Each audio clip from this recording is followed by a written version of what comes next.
അടുത്ത വർഷം ഉംറയ്ക്ക് 1.5 കോടി തീർത്ഥാടകർക്ക് അവസരമൊരുക്കുമെന്ന് സൗദി അറേബ്യ. പുണ്യസ്ഥലം സന്ദർശിക്കുന്ന തീർത്ഥാടകരുടെ എണ്ണം വർദ്ധിപ്പിക്കുന്നതിന്റെ ഭാഗമായാണ് പദ്ധതി നടപ്പാക്കുന്നത്. ഇതിനോടനുബന്ധിച്ച് വികസന പ്രവർത്തനങ്ങളും പുരോഗമിക്കുകയാണ്. 150 ലക്ഷം ഉംറ തീർത്ഥാടകരെ സ്വാഗതം ചെയ്യാൻ കഴിയും വിധമാണ് പുതിയ പദ്ധതി ഒരുങ്ങുന്നത്.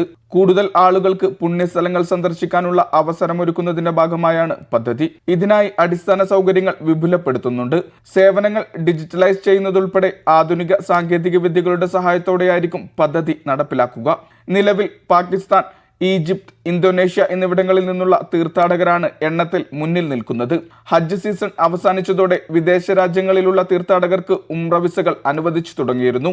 നിരവധി തീർത്ഥാടകരാണ് ഇതിനോടകം തന്നെ ഉംറ നിർവഹിച്ചത്.